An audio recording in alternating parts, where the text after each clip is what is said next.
Hello everybody, I'm Art and welcome to another episode of Minecraft Enigmatica 2 Expert. Today, it's time to finally properly finish up Nuclearcraft and build the fusion reactor.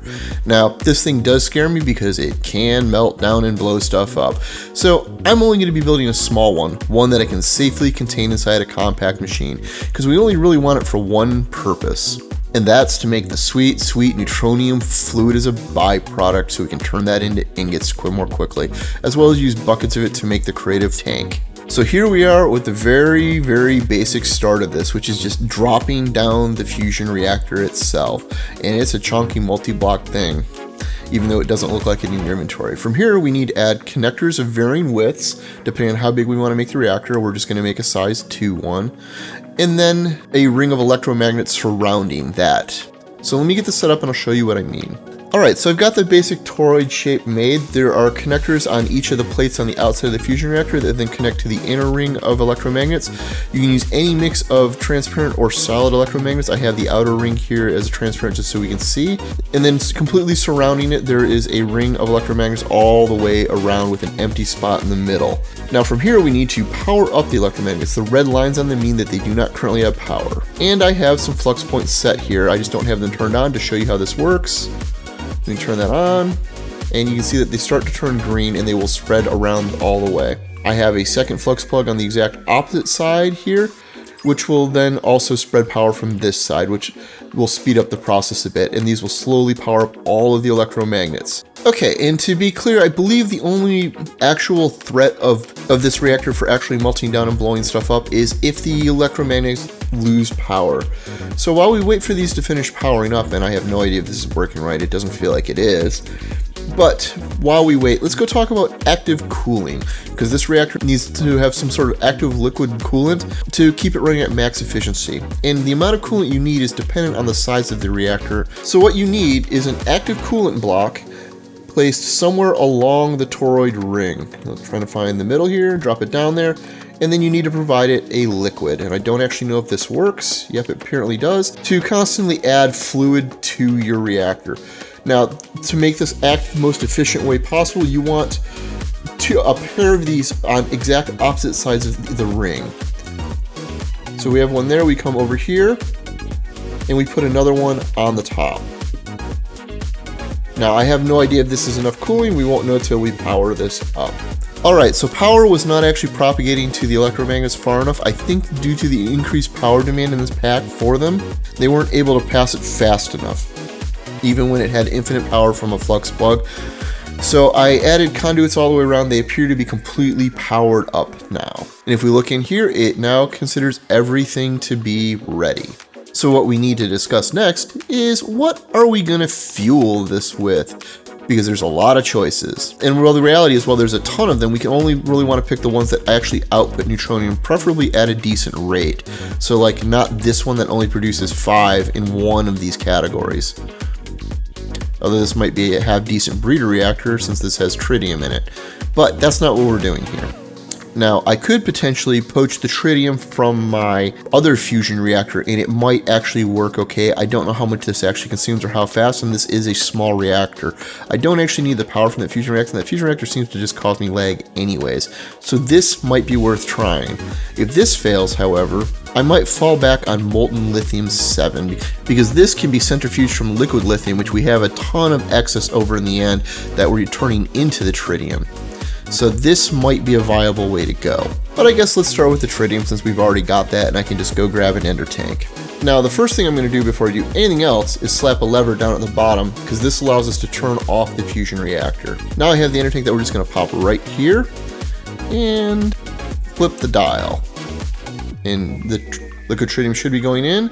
We want it to go into both, so we can turn that off so that it goes into both tanks and fills up, and it should. And then we just need to provide it power to kickstart. Or, you know, I can click the correct one here and just leave it alone so it overflows.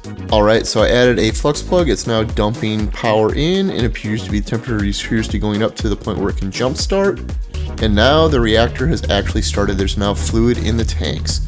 So we're going to have it vent the helium, which is the void output overflow, but we need to put another ender tank down to get the neutronium fluid out. So we'll put down an ender fluid conduit, We'll put a filter on the extract side. We will drag over the neutronium fluid so that it only pulls the fat out of it. And now we have neutronium fluid slowly coming into here.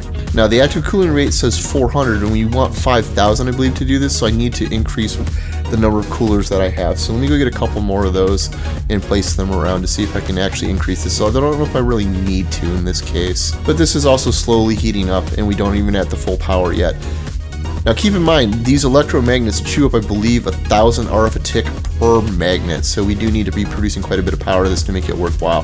But that's not why we're using this reactor. Alright, there's definitely one thing about this reactor that I super hate. Both the fusion core and the electromagnets are super easy to break on accident if you're trying to take something off like the power cables or the flux point and you miss. If you have a super aggressive, super fast pickaxe, they're just gone and you have to restart it. So my fusion reactor's in the middle of restarting again. I also broke the electromagnets a couple times and had liquid plasma spill out of this, which is kind of a funny purple liquid that sets things on fire, but thankfully this didn't melt the whole thing down. But yeah, be careful. Alright, so while we continue to wait for that to power all the way back up, which it seems like it takes forever, I figured I'd come back out to the end to take a look at my tritium production and make sure that's okay, because I just had this going into an ender tank and into a barrel near my other fusion reactor, and that one doesn't seem to be going down. But I figured I'd better check the producers here, and I think it's been a while since I've actually shown you what I changed here. I added a bunch of solar neutron activators back here to increase my tritium production, so this all seems to keep up, none of it seems to run out. This is like the lithium barrel's been full or pretty close to full for a while, so none of this has been a problem, and it seems like we're doing okay. Yeah, all of these activators are staying full, and the condensator's not emptying. So whatever rate that new fusion reactor is eating my fuel at, it's not all that high, but thankfully we don't really need a ton unless I really need to speed up production of neutronium ingots. But we'll see what that's like later. But here, just in the time that I've already set this up to work, we've already got a bucket's worth, which is what we needed for the creative tank, so we're already on our way.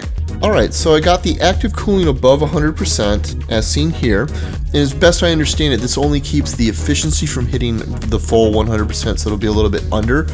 But it looks like since we're, what, at 33% now, and a little over 100,000, we're going to have over 300k power coming out of this a tick, which is not bad. It's actually better than our other one. So I would argue this is actually probably a better generator than the mechanism one. It requires a lot more materials to make, but if you're at the point where you can even make this, you probably have it all automated anyways, and probably have a huge stash of materials required for it. I would highly recommend just skipping the mechanism one entirely and just making this, since you need the neutronium anyways. But now that we can make this neutron fluid bucket easily, we just have to figure out what all of the other missing fluids we have are, as well as fill up a portable tank with 32 buckets of tree oil, which I think we mostly probably already have now. I did switch it to dump it in there before. We still have to automate the Anglus site, which isn't too bad. There are a couple of gotchas here, but we have most of this now. We just need to go about doing that. Oh yeah, and we need to kill the Chaos Guardian, which, well, I mean, we've got to, but not right now. Maybe later. I don't know. We'll see when's a good time. I've got to finish upgrading my armors. Anyhow, if you found this episode interesting or entertaining, please consider leaving a like or subscribing if you're new. As always, I'm Ard. Thank you for watching, and have a nice day.